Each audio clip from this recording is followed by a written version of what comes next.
करना चाहते हो दुनिया को प्रूफ, तो पहले खुद को करो ना इम्प्रूव। बड़ा ही फेमस डायलॉग है। हर सिक्के के दो पहलू होते हैं, पर एक इंसान के शायद तीन पहलू। बिल्कुल आपके भी तो है।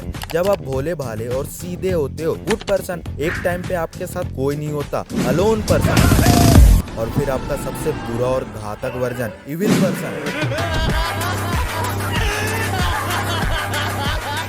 आप मुझे अपना बस कुछ मिनट्स दो और मैं आपको कौन सी लर्निंग फैक्ट्स दूंगा, वो सुनो। सिस्टम हैंग होने के बाद भी ग्रोथ जोन में एंट्री करना, I mean खुद को वहां से उठाना जहां पे तुमने खुद को पूरी तरह से बर्बाद कर दिया हो। कोई फर्क नहीं पड़ता तुम 10 के हो, 20 के, 30 के, 40 के या फिर 50 के हो। अब तुम इसे फैक्ट समझो, मोटिवेशन समझो या फिर self improvement.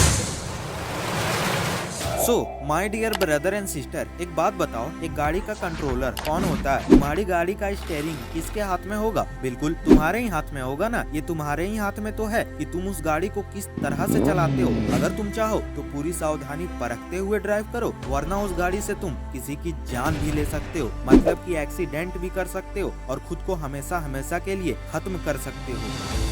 Same to same तुम्हारी लाइफ का कंट्रोलर तुम ही हो। जब तक तुम हो तभी तक तुम्हारी लाइफ है मेरे भाई, मेरी बहना, समझो मेरी बात को प्लीज। अगेन तुम अपने माइंड को कंट्रोल कर सकते हो, पर यहाँ पे तो तुम्हारा माइंड ही तुमको कंट्रोल कर रहा है और ये बात तुम्हें भी पता है। पर अब हम थोड़ा डीप में जाएंगे, सो प्लीज लिसन केयरफुली। तुमको कौन कहता है कि आज थोड़ा सा रील्स देख ले? तुम्हारा दिमाग है ना, तुम्हारा दिमाग ही तो है जो तुमसे कहता है कि थोड़ा सा पॉर्न वीडियो देख ले। अरे वो तेरी बुद्धि ही तो है जो तुझे किसी लड़के से या किसी लड़की से बात करने पर मजबूर कर देती है, जबकि तुझे पता है कि वो तुझे लाइक नहीं करती या नहीं करता। फिर भी वो कौन है जो तुझसे कहता है यार केवल एक मैसेज कर ले बस।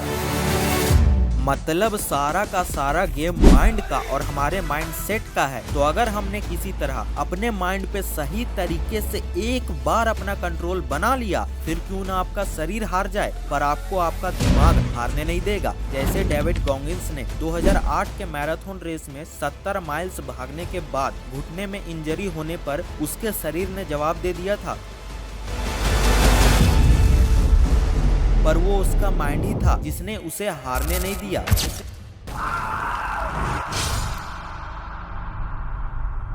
जैसे पेड़ पौधे ऑक्सीजन देते हैं तो इंसान सांस लेते हैं, और जब इंसान कार्बन डाइऑक्साइड छोड़ते हैं तो पेड़ पौधे सांस लेते हैं। क्या समझे? यही कि इंसान और पेड़ पौधे एक दूसरे से कनेक्टेड है। वो जो कहते हैं ना कि तुम मुझसे बात नहीं करोगे तो मैं मर जाऊंगी, अजी घंटा मर तो इंसान और पेड़ पौधे जाएंगे एक दूसरे के बिना। सेम टू सेम यही वाला कनेक्शन हमारे बॉडी एंड हमारे माइंड का है, समझ रहे हो ना ब्रो? बिना शरीर के दिमाग और बिना माइंड का बॉडी किसी काम का नहीं। अब तुमको अपने शरीर की मदद से अपने दिमाग को कंट्रोल करना है, और फिर अगर एक बार दिमाग कंट्रोल में आ गया फिर तो तुम जो चाहो वो काम बिल्कुल आसानी से कर सकते हो। नहीं समझ आया क्या my dear brother and sister? अगर माइंड काबू में आ गया तो हम उससे जो चाहे वो करवा सकते हैं, ये तो तुम्हें पता है ना। तो जैसे एक गाड़ी को कंट्रोल करने के लिए हमें स्टीयरिंग के साथ साथ gear, accelerator, clutch and brake की जरूरत होती है, बिल्कुल वैसे ही माइंड को कंट्रोल करने के लिए हमें अपने शरीर के पांचों इंद्रियों की जरूरत होगी, जिसे हम 5 सेंसेस के नाम से जानते हैं। और हमारा दिमाग इन्हीं 5 सेंस का यूज करके हमें कंट्रोल करता है।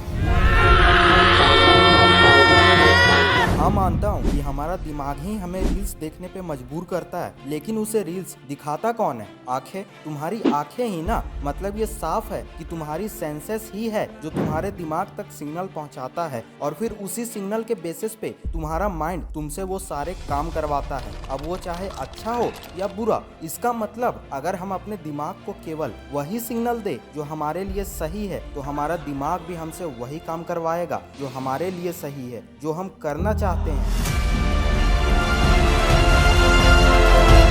हम काफी डीप जोन में इंटर कर रहे हैं, सो प्लीज यार थोड़ा सा दिमाग लगाओ और खुद से मेरी बताई गई बातों की गहराई को समझो। देखो, अगर अगर मैं तुमसे कहूँ कि तुम किसी कुत्ते को याद मत करना, बिल्कुल मत सोचो किसी कुत्ते के बारे में। अरे जिस कुत्ते को तुमने लास्ट टाइम देखा था, हाँ वही काला वाला काला वाला। अब अपनी आंखें खोल लो और मुझे बताओ कि तुम्हारे दिमाग में किसी कुत्ते की तस्वीर आ रही थी कि नहीं। इनडायरेक्टली तुम्हारा माइंड उस कुत्ते के बारे में सोच रहा था कि नहीं?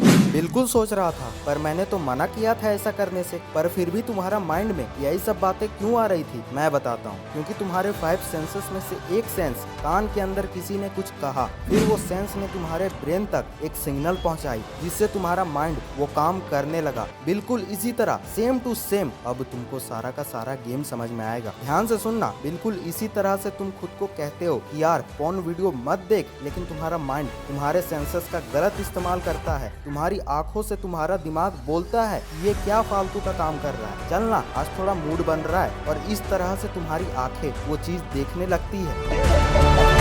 लेकिन जरा सोचो, उसी वक्त जब तुम्हारा दिमाग तुम्हारी इंद्रियों यानी कि और 5 सेंसेस से कह रहा होगा कि ये चीज कर ले, तुमने उसी वक्त अपने सेंसेस को कंट्रोल कर लिया, फिर कैसे जाएगा सिग्नल तुम्हारे ब्रेन तक? देन तुम अपने माइंड से वो काम करवा सकते हो जो तुम सच में करना चाहते हो। तब तुम्हारा मन तुम्हारे वश में रहेगा, ना कि तुम अपने मन के वश में। अब अगर तुम ये चीज समझ चुके हो तो तुम्हें ये भी समझ में आ रहा होगा कि जब हम पढ़ाई कर रहे होते हैं, तब अगर हमें कोई आवाज देता है तो वो हमारे कानों से होते हुए हमारे दिमाग तक जाता है। तब हम वहाँ पे कुछ रिस्पॉन्स करते हैं और फिर डिस्ट्रैक्ट हो जाते हैं। लेकिन अगर क्या हो जब हम सिर्फ वही चीजें सुने, वही चीजें देखे, वही चीजें खाएं जो हमारे लिए सही है, फिर तो इंस्टाग्राम का बाप भी हमें डिस्ट्रैक्ट नहीं कर सकता। कोई लड़की के रील हमें अपनी तरफ अट्रैक्ट नहीं कर सकती, क्योंकि हमारा नियंत्रण पूरी तरह से अपनी इंद्रियों पर होगा। बिना मेरी मर्जी के मेरी आंखें उस चीज को देख ही नहीं सकती, और जब तक मैं उस चीज को देखूंगा नहीं तब तक मेरे दिमाग को कोई सिग्नल मिलेगा ही नहीं। और अगर मेरे दिमाग में कोई हलचल होगा ही नहीं तो मैं कभी इधर उधर भटकूंगा ही नहीं। फिर मेरा दिमाग पूरी तरह से शांत हो जाएगा, एंड देन मैं अपना 100% फोकस किसी एक चीज पे कर पाऊंगा। और तुमको तो पता ही है कि अगर अर्जुन जैसा किसी एक चीज पे अपना फोकस बना लिया जाए, फिर तो पूरी दुनिया देखेगी कि तुम क्या से क्या कर सकते हो।